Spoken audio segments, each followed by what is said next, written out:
¿Qué tal, Jacobs? Bienvenidos a un video más del Jacob. Pues se perdió el cerro en pleno debate y por más que intentó e hizo todo lo posible la mismísima caballona, la Kenia López Rabadán, pues no pudo por nada del mundo defender a Xóchitl Gálvez y pierde por paliza el debate.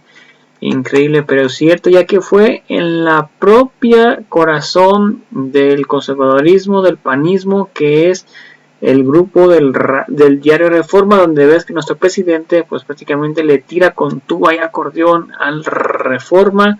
Pues resulta que tuvo ahí un intenso debate y no pudo defender Kenia López Rabadán y pierde debate, y sobre todo las encuestas que ponen en Grupo Reforma 20 puntos abajo a la Xóchitl Gálvez, y eso que son encuestas cucharadas que probablemente vayan más de 20 puntos, pero para que no se viera tan gacho los del Reforma solamente le ponen 20 puntos.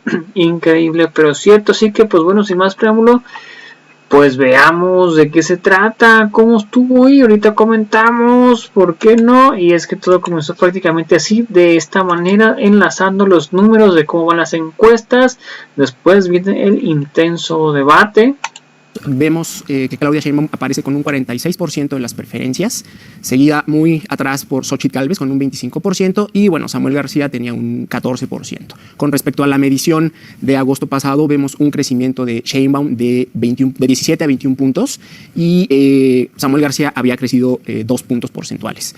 En cuanto a la intención de voto por partidos, también vemos un ligero crecimiento del partido Morena, que de hecho por primera vez en la serie de encuestas que realizamos en Reforma, supera el 50%. Hoy en día tendría un 51% de preferencias como partido, mientras que el PAN contaría con 20% y el PRI con 16%. Ambos partidos también muestran una ligera caída respecto al mes de agosto, y Movimiento Ciudadano subió 3 puntos porcentuales. Es importante también, uno de los datos que nos llama la atención en la encuesta es que el 48% de los ciudadanos preferiría que el próximo Congreso pertenezca al mismo partido que el presidente de la República, mientras que solamente un 36% preferiría que el próximo Congreso sea un contrapeso al presidente. Entonces, estos tres datos que mencionamos son muy parecidos y consistentes. Hoy en día, a la alianza que se ve más fuerte, al partido o a la coalición de partidos que se ve más fuerte, es a la de Morena, PT y Partido Verde. Tratamos de investigar también en esta encuesta qué explica la ventaja que hoy en día tiene Claudia Sheinbaum, y preguntamos a los encuestados por qué creen que Claudia Sheinbaum lidera las preferencias. El 47% nos respondió que es porque tiene el respaldo del presidente López Obrador. 34% considera que sí es una buena candidata, y solo el 11% lo atribuye a que la oposición está debilitada. Entonces hay un fuerte componente de la figura presidencial en el respaldo que hoy en día tiene la precandidata Sheinbaum. De hecho, el 60% pues considera que aún el presidente es quien toma las principales decisiones en Morena y en la 4T, aun cuando en el mes de septiembre el presidente pues se dio el bastón de mando a Claudia Sheinbaum. También existe la percepción de que el presidente seguirá influyendo en el próximo gobierno en caso de que Morena ganara la elección, y solamente alrededor de un 17% considera que pues se retirará de la vida política, de la vida pública, una vez que termine su sexenio. También tratamos de investigar un poco lo que está ocurriendo con Xóchitl Gálvez, y preguntamos a la ciudadanía cómo la ven, si ha ganado, si ha perdido fuerza desde que fue nombrada aspirante del Frente Amplio.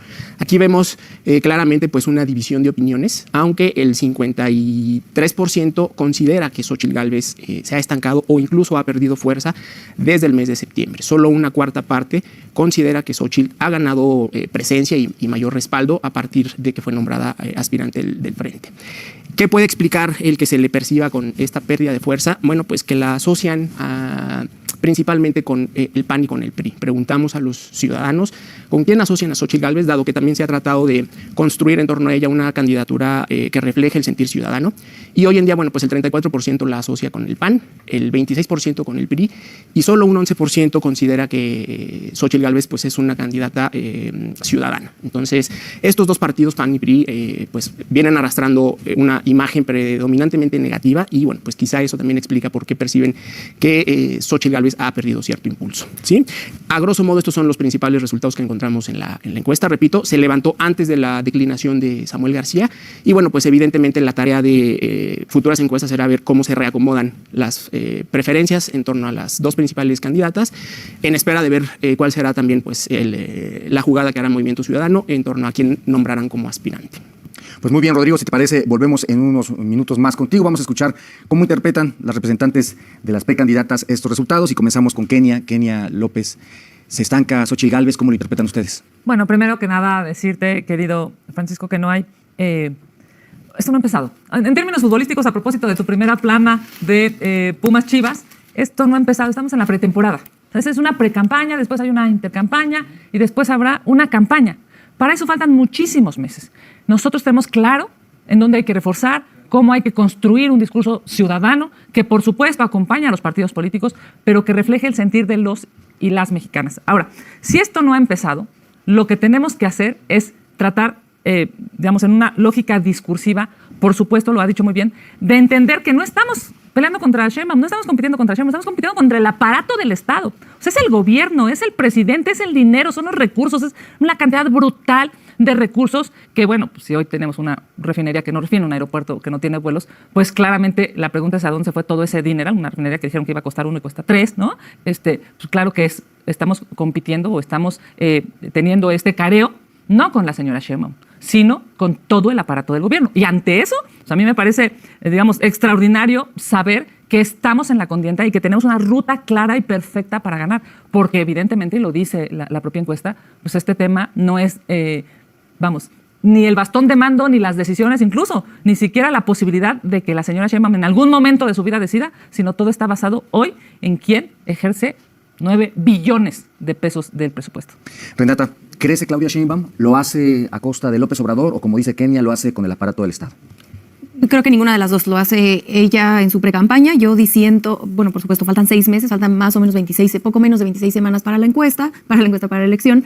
Eso le representaría a Xóchitl Gálvez tener que subir aproximadamente 1 punto por semana, ¿no? De aquí a la elección. Y la hemos visto estancada desde que se destapa ella. Sí crece en la encuesta, vemos que publica hoy el Reforma, sí crece en su reconocimiento, pero no crece en la preferencia ni en los positivos, mayoritariamente, como ya explicaba Rodrigo, por esa asociación que tiene al PRI, al PAN, que son dos partidos muy desprestigiados y que todavía en esta misma encuesta salen peor parados con respecto al mes de agosto. Claudia Sheinbaum muestra un incremento de 2 puntos, los mismos que pierde Xóchitl Gálvez a partir de agosto a diciembre. Y esto además coincide con otras encuestas, ¿no? Hay más o menos esta brecha de 20, 25 puntos, dependiendo de la encuesta, en todas las encuestas serias. Insisto, ¿no? Eso significaría que tendría que subir más o menos 1 punto por semana, lo cual pues es cuesta arriba, sobre todo cuando vemos a una candidata pues totalmente apagada, que se le han roto las alianzas y que las alianzas que ha podido conformar han sido con políticos de toda la vida, mientras que vemos a Claudia Sheinbaum sí tener un equipo más amplio, un acercamiento a sectores empresariales, académicos, culturales. Incluso Javier Corral se suma a su campaña ayer en la presentación. Entonces vemos una estrategia muy clara por parte de Claudia Sheinbaum que coincide con el mensaje que ella quiere dar y no así una presentación de un proyecto alternativo por parte del equipo de Xóchitl Gálvez. En el caso de las preferencias por partidos políticos, vemos que, y los resultados muestran que solamente Movimiento Ciudadano y Morena crecen como partido político y efectivamente hay una caída de 1 punto en el caso del PAN de 21 a 20 con respecto a agosto-diciembre y en el caso del PRI de 19 a 16. ¿A qué atribuyes esta caída en cuanto a preferencias de partidos políticos? Sin lugar a dudas tiene que ver obviamente con una racionalidad de que la ciudadanía quiere a un candidato ciudadano, a un candidato fresco, un candidato que tenga mucho menos filias, digamos, con cualquier institución, y me refiero a cualquiera. Digo, a mí que Javier Corral esté hoy formando parte de este séquito de la señora Sheinbaum me parece de entrada que es una traición a la propia historia de Javier Corral, ¿no? Hoy forma parte de todo aquello que criticaba, me parece que se ha traicionado a sí mismo y eso es terrible. Pero efectivamente, hacia allá tenemos que construir. O sea, tenemos que permear, tenemos que hacerle saber a las y los mexicanos que Xóchitl Gálvez representa a las familias, a los jóvenes, a los adultos mayores, a quienes quieren salir adelante, no a quienes quieren pobreza, no a quienes quieren vivir, con carencias toda su vida o sus familias. Ella representa a la gente de clase media, esa que se para todos los días a trabajar y que quiere salir adelante, que quiere que sus hijos vayan a una escuela de calidad para poder ser competitivos y pues, lograr ser felices, que se supone que de eso se trata esta vida. A mí me parece que, por supuesto, hacia esa ruta tenemos que construir. Yo, una vez que tomé el cargo de jefa de la oficina, que es apenas hace 3 días, yo dije, esta precampaña es de puertas abiertas y de brazos abiertos para todas y todos los mexicanos que quieran formar parte de esta gran esperanza que hoy tiene Xóchitl Gálvez en sus manos. En el caso, Renata, de Claudia Sheinbaum, permíteme regresar a esta asociación que se hacía en los resultados. ¿Por qué o a qué atribuyes que la gente tiene la impresión que quien toma las decisiones en el equipo de Claudia Sheinbaum, y bueno, lo acaba de decir también Kenia, es el presidente López Obrador? Es decir, y la gente así lo interpreta, que entregó el bastón, pero no el mando. ¿Cómo lo procesan ustedes? Bueno, creo que hay 2 cosas fundamentales. Una, que ha sido la línea discursiva por parte de la oposición, que Claudia Sheinbaum es un títere, lo cual a mí siempre me ha parecido que tiene un tufo un poco misógino. No creo ni que Claudia Sheinbaum, cualquier persona que conocemos a Claudia Sheinbaum es una persona con muchísima personalidad. No tengo duda que ella toma sus decisiones. Lo mismo lo hace Xóchitl Gálvez. Tampoco creo que Xóchitl Gálvez no tome sus decisiones. Creo que las toma. No estoy de acuerdo con las decisiones que toma. Creo que ha fallado en su precampaña, pero creo que lo hace ella y espero que lo haga ella. Pero sí veo una narrativa muy sincronizada por parte de la oposición de decir no es ella, sino es López Obrador. Y eso, por supuesto, permea. Eso, digamos, eso en general. Ahora, yo pongo dos puntos sobre la mesa de cómo esta narrativa no creo que se sostenga, ¿no? El hecho de el candidato Omar García Harfuch, alguien que trató de competir, una persona muy cercana a Claudia Sheinbaum, que entra a competir y después dicen, bueno, es que si queda Clara Brugada, entonces es que AMLO decide. Y si queda Omar García Harfuch, es que Claudia Sheinbaum entonces sí decidió. Bueno, verdaderamente si Claudia Sheinbaum en realidad no decidiera y fuera un mero títere, pues hubiera sido ilógico haber metido a Omar García Harfuch a una contienda que sí generó resistencia, que generó debate interesantísimo en la Ciudad de México, una militancia muy activa, la de Morena en Ciudad de México. Hubiera sido un balazo en el pie ilógico. Al final de cuentas, digamos, esa es otra conversación de qué sucede en la Ciudad de México, pero hay decisiones muy específicas que toma ella. Cuando fue jefa de gobierno, lo mismo, ¿no? Hay diferencias importantes, por supuesto que hay una base ideológica que coincide con el presidente López Obrador, que ella no niega en lo absoluto, al contrario, pues ella se formó políticamente con él, coincide con él mayoritariamente, pero por supuesto existen algunas cuestiones distintas. Por ejemplo, el manejo de la pandemia en la Ciudad de México fue diferente a nivel federal. De la Ciudad de México fue, de hecho, más exitoso, creo yo, o de lo más exitoso que vi, me atrevo a decir, el más exitoso de todas las entidades federativas. Tiene una política de educación pública distinta, un poco más robusta, más profunda. Entonces, yo atribuyo mayoritariamente a esta narrativa que le sirve a la oposición y sí un poco todavía nos cuesta trabajo como sociedad y es natural ver a una mujer como alguien que depende de un hombre y no con alguien que tiene una agencia, lo cual, insisto, creo que ambas lo tienen, ¿no? Kenia, en este caso en específico, volviendo a los números, esta reducción o este paso de agosto con un 27% de preferencias a un diciembre con un 25% de preferencias para Xóchitl Gálvez, ¿qué retos plantea? ¿Cómo interpretan estos números? Y desde luego, este insumo, pues me imagino que modificará en algo. ¿Hacia dónde apuntar a partir de estos números? Sin lugar a dudas. A ver, primero que nada, estamos hablando de un 14% de un aspirante, Samuel García, que pues, no va a estar en la boleta y que ojalá y primero que nada resuelva todo el lío que tiene en Nuevo León, porque es una cosa verdaderamente vergonzosa en términos de administración pública y yo diría incluso hasta como para pensar que un joven líder pueda tomar buenas decisiones. Me parece que el gobernador de Nuevo León ha tomado de las más lastimosas y deprimentes en los últimos días. O sea, quitando esos 14 puntos que están encuestados, digamos, o que forman parte de esta rebanada de la gráfica, pues no, lo que nosotros necesitamos es, por supuesto, hacer que esa parte que no quiere al gobierno corrupto y mortal de Morena, que no quiere, por supuesto, a esta crisis terrible en el sistema de salud, que no quiere esta inseguridad brutal que se vive todos los días, no importa en dónde levantes la encuesta, en el norte, en el centro, en el sur, en el sureste del país, hay una inseguridad tal que te hace suponer que sales de tu casa pero no sabes si vas a regresar sano y salvo, sana y salva. Entonces, esos 14 puntos para nosotros es un gran reto, porque lo que hay que hacer es hacer que la gente que no tiene la intención de votar por el partido oficial, por el partido del régimen, pueda voltear hacia la candidatura de Xóchitl Gálvez y decir, es la opción ciudadana, es la opción de una gente honorable.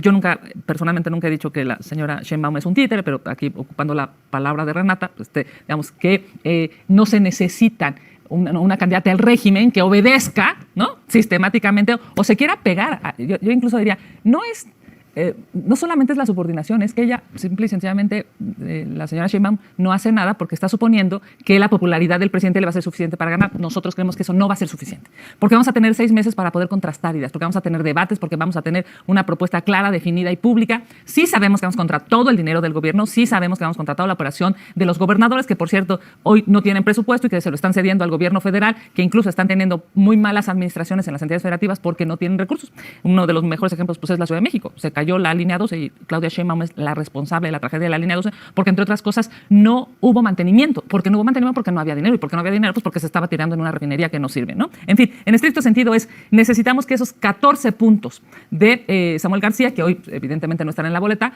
la mayoría de ellos puedan transferirse en términos de una esperanza posible y no acompañar al régimen en turno. Ese es nuestro gran reto. Correcto. Y en el caso de Claudia Sheinbaum, Renata, ¿cómo interpretan estos datos? Este crecimiento 44 al 46, ¿será que de esta bolsa del 14 que menciona ahora Kenia, podrá también en un momento dado Morena, el PT y el Partido Verde tomar algunos puntos? ¿Cómo interpretan los números específicos que arroja hoy la encuesta de Grupo Reforma?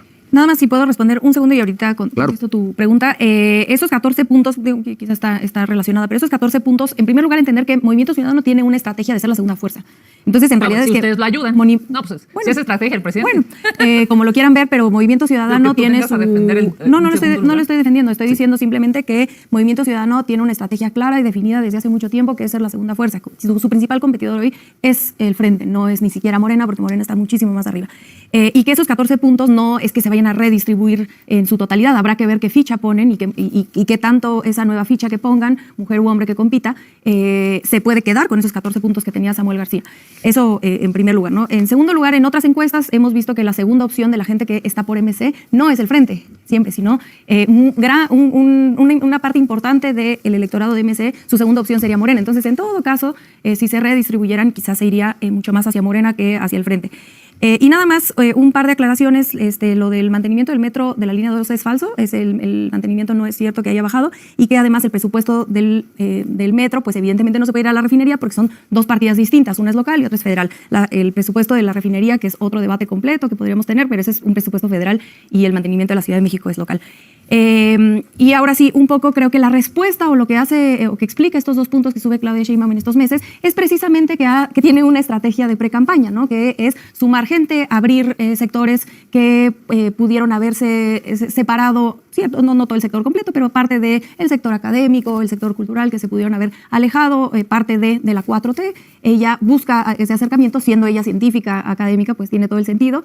Y creo además que trae una estrategia a nivel territorio muy importante que se refleja en este incremento. En este caso, otro dato, Kenia, que aporta esta encuesta es este tema sobre el hecho de que la gente, un 48%, opina que el próximo presidente debería tener una mayoría en el Congreso. ¿Qué líneas discursivas se implementan ahí? Es decir, pareciera que la gente, al menos con estos datos, que la gente prefiere un Congreso cercano al presidente en turno. A ver, sin lugar a dudas, un Congreso cercano nunca será malo. Lo que es malo es un Congreso sumiso. O sea, un Congreso que solamente vaya y levante la mano a todos los caprichos del presidente de la República, como es el Congreso que estamos viviendo en este momento. Es impresionante que tú ves el nivel de diálogo o de debate o de entendimiento de las cosas en el Congreso y a veces pues muchos diputados y senadores dejan muchísimo que desear porque la verdad es que solamente van a levantar la mano o en su caso fijar una posición o definir un voto por una instrucción del presidente López Obrador. A mí me parece, yo soy digamos una mujer parlamentaria de toda mi vida, me parece que siempre un Congreso que tome buenas decisiones a favor de los mexicanos será bueno. Un Congreso que tome decisiones solamente a favor del presidente me parece que es totalmente destructivo. Por eso es que vemos a un presupuesto totalmente, volcado a los caprichos del presidente y a las necesidades del presidente, no a lo que en realidad necesitan los mexicanos. O sea, es imposible entender cómo los diputados de Morena y sus aliados, que por cierto, según la encuesta, pues, la mayoría de sus aliados ya no va a tener registro, ojalá, porque le hacen muchísimo daño al país, estos partidos chiquitos junto con Morena, pues terminan votando un presupuesto no para la seguridad de los mexicanos, no para que los mexicanos tengan estancias infantiles, tengan escuelas de tiempo completo, tengan medicinas. Votan los caprichos y las necesidades de un señor desde Palacio Nacional que vive alejado de la realidad. Ahora, evidentemente, como parlamentaria te diría, por supuesto que necesitamos legisladores que puedan acompañar en su momento a Xóchitl Gálvez, por supuesto. Ya vimos cómo es necesario que haya un acompañamiento de los dos poderes, pero un poder no puede estar sumiso al otro, no debe. Los poderes son para equilibrarse, los poderes son para, incluso detener los excesos del otro. Si me apuras, pues por eso estaremos pensando siempre que vale la pena defender al Poder Judicial, a la Corte, ante las necesidades de este gobierno o de la señora que esté en turno, que yo espero que la señora en turno sea Xóchitl Gálvez, y que incluso ese poder pueda en algún momento decirle al Ejecutivo, estando nosotros en la presidencia, esto no es así porque la Constitución dice otra cosa y se pueda defender la Constitución, que está por encima de cualquier partido o cualquier líder político, cualquier aspirante a Mesías. Renata, otro dato también que aporta esta encuesta es, se le pregunta a la gente si cree que la elección presidencial de 2024 ya está muy definida en favor de Morena o el resultado es incierto y la oposición aún puede ganar. La respuesta que nos dan es que el resultado es incierto, un 48%, es decir, consideran todavía que la oposición aún puede ganar, y un 47% dicen que está muy definida en favor de Morena. ¿Será que ahí puede haber un riesgo en un momento dado para la campaña de Claudia Sheinbaum? Es decir, que caigan en confianza. ¿Cómo interpretar este dato en específico?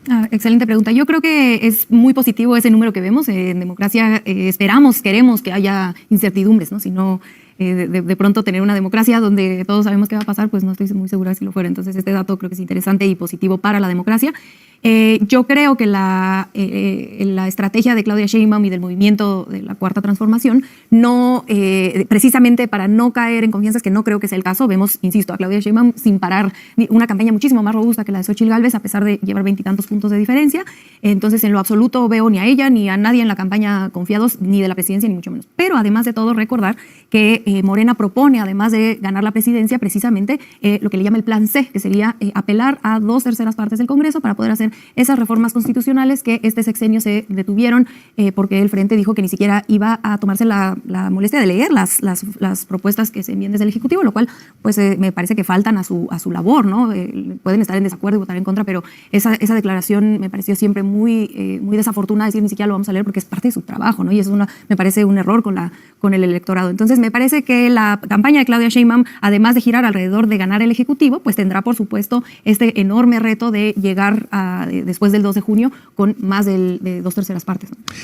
Kenia López, a partir de los datos, a partir de lo que se ha comentado en esta mesa, ¿qué apuntes sacan de estos resultados que aporta el día de hoy el periódico Reforma en cuanto a preferencias, en cuanto a la disposición de la gente respecto a las precandidatas, hacia dónde orientar sus líneas discursivas y desde luego la campaña política? A ver, sin lugar a dudas hay varias cosas que nos esperanzan de la encuesta. La primera es que de cada 100 personas, 33 no conocen a Xóchitl Gálvez.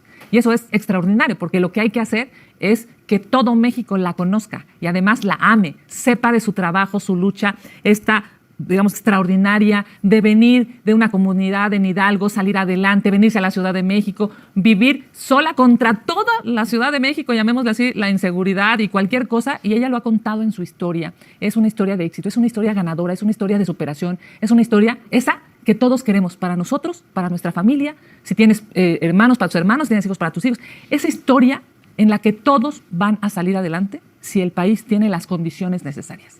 Obviamente, si de cada 100, 33 no conocen a Xóchitl, tenemos hoy un gran reto y es llevarla, que la conozcan, que sepan su nombre, que sepan su vida y en su momento que sepan sus propuestas en los 2.400 municipios de este país. Y hay una cosa que a mí también me esperanza muchísimo y tiene que ver con tu última pregunta.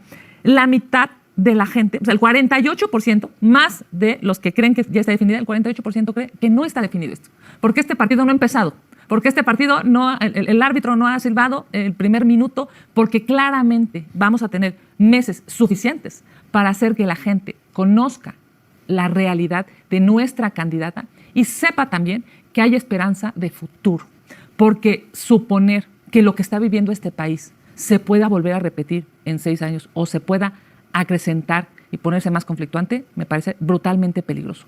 Pensar que López Obrador va a tener la mayoría de los ministros para instruirles a modo en la Suprema Corte de Justicia de la Nación es brutal, es terrible. Pensar que López Obrador va a tener los votos para lastimar al INE, no solamente presupuestalmente, sino para destruir ese organismo constitucionalmente autónomo que nos costó tanto trabajo construir como mexicanos, es terrible para la democracia, para ti, para tu familia, para todos los que nos rodean. Yo entiendo, por supuesto, que en las campañas se gana y se pierde. Lo que no puede ser es que ya sabiendo todo el daño que le va a hacer a México, este gobierno pueda continuar. Yo estoy muy esperanzada porque sé que de este lado, del lado de Xóchitl Gálvez, del lado del frente, tenemos hoy la esperanza en nuestras manos para construir un mejor país y que la gente pueda vivir mucho mejor, sí, con los programas sociales, pero con mucho más cosas. También con salud, también con medicinas, también con vacunas, también con escuelas de calidad, también con todo eso que se puede en otros países y que aquí claramente o es por ineficiencia de Morena y de López Obrador o es por corrupción. si algo vale 3 veces más de lo que dijeron que iba a costar, pues o son verdaderamente inútiles o son verdaderamente corruptos, o es por complicidad con el crimen organizado. Pero cualquiera de esas cosas no las podemos permitir en México, y yo cierro diciendo, esta precampaña de Xóchitl Gálvez es de brazos abiertos y de puertas abiertas para todas y todos los mexicanos que quieren un México mejor. Renata, ¿qué lecciones sacan? ¿Hacia dónde orientar en función de los resultados, desde luego? ¿Y con qué datos cerrarías pues la reflexión a propósito de esta encuesta de Grupo Reforma da a conocer el día de hoy? Bueno, a mí sí me parece un poco curioso que todas estas quejas de salud, de educación, me parece curioso que vengan del PAN cuando no entiendo por qué no lo hicieron cuando gobernaron eso en primer lugar. El Seguro Popular que destruyeron. Claro que no servía muy bien, pero nada. No, bueno, vamos a esperar. Creo que un poco de autocrítica por parte del Frente les haría subir un poco en las encuestas y no quedarse ahí empecinados en nosotros lo hicimos muy bien, a pesar de que la gente evidentemente no es tonta y se dio cuenta que tuvieron a un García Luna llevando la seguridad pública, etcétera, ¿no? A mí sí me sorprende o me causa mucha curiosidad saber cómo es que explican entonces la aprobación del presidente López Obrador y los datos que vemos hoy en la encuesta de Reforma, si todo es tan catastrófico como lo vende el Frente. No me queda muy claro a qué lo atribuyen entonces estos números, ¿no? Los que vemos, y no solamente en las encuestas, no solamente en las aprobaciones del presidente, sino en las últimas elecciones que se han tenido a partir del 2018, donde Morena gana prácticamente en donde se presenta. Entonces, lo que se dice implícitamente cuando se plantea que, por un lado, el presidente todo lo hace mal, que Morena todo lo hace mal, pero luego vemos contrastantemente estos datos, pues implícitamente se está diciendo que la gente es tonta y que está votando por algo que va en contra de sus propios intereses, y yo disputo eso de principio a fin. La gente, por el contrario, creo que apoya a Morena precisamente porque, a diferencia de otros sexenios, que yo le reto al amable público que nos ve un poco pensar qué es lo que se hizo en otros sexenios, qué obras públicas, qué programas sociales, qué hicieron en otros sexenios. En los últimos, por lo menos los sexenios de que yo tengo memoria, no puedo listar ni 5 o 6 cosas que hayan hecho, y por este lado la gente ve, siente, recibe, digamos, ahí están los datos de pobreza, salen 5 millones de personas de pobreza, etcétera. Entonces yo lo que creo que veremos en los siguientes meses será una candidata, Claudia Sheinbaum, una precandidata que sigue en su línea discursiva, en su proyecto de nación, que tendrá sus especificidades en cuanto a muy probablemente educación pública, infraestructura, cuestiones de soberanía energética, que ya estarán planteando los y las expertas que conforman su grupo de proyecto de nación. Pues muy bien, pues vamos a verlo. Rodrigo León, coordinador de datología. ¿Algún otro dato que no hayamos revisado en esta encuesta a partir de esta revisión con las representantes de las precandidatas? ¿Algún dato adicional que no hayamos reparado, que tú consideres que es de relevancia, que enfaticemos en esta transmisión? Bueno, sí, ciertamente es importante destacar que a Claudia Sheinbaum hoy tiene cerca de un 90% de reconocimiento, y Xóchitl Gálvez, como bien lo menciona Kenia, hay una tercera parte que aún no la conoce. Entonces ahí hay un reto. Por el lado de Claudia Sheinbaum, yo creo que es el sostener evidentemente el nivel de respaldo que tiene hoy en día, y bueno, Xóchitl Gálvez yo creo que tendrá que ver hacia dónde encamina sus esfuerzos para captar mayor conocimiento y que ese conocimiento sea evidentemente positivo. Finalmente, pues por el lado de la encuesta, pues el reto será evidentemente medir qué va a pasar con ese 14% de respaldo que tenía Samuel García. Habrá que esperar quién será la nueva o el nuevo precandidato del Movimiento Ciudadano y cómo se reacomodarán esas preferencias en torno a pues, los 3 principales contendientes. Bueno, 2 ahorita en este momento, pero pues eventualmente con la incorporación de una nueva ficha en el tablero, ver cómo se reacomodan las preferencias. Es importante también, la encuesta nos dice evidentemente que el Movimiento Ciudadano compita con un candidato propio perjudica más las aspiraciones del Frente que de las de Morena. Entonces, pues el reto está ahí para nosotros, medir en un futuro cómo se reacomodarán las preferencias electorales. Pues ahí lo tiene usted, la encuesta de Grupo Reforma arroja el día de hoy una preferencia del 46% para Claudia Sheinbaum, representante de la coalición Morena PT-PBM, un 25% de preferencia para Xóchitl Gálvez del PAN-PRI-PRD y un 14% medido antes de los hechos ocurridos y el desistimiento de Samuel García de su precandidatura, de un 14% para su opción, en este caso de precampaña presidencial. Son los datos que el día de hoy usted puede consultar esta información. Desde luego, agradecerle a las dos la disposición. Gracias. No sé si hubiese algún... Bueno, pues ahí está la Xóchitl Gálvez en la lona. Por más que intentó, Kenia no pudo, le pusieron una paliza en pleno debate. Increíble, pero cierto. Así que, pues bueno, ahí están los resultados.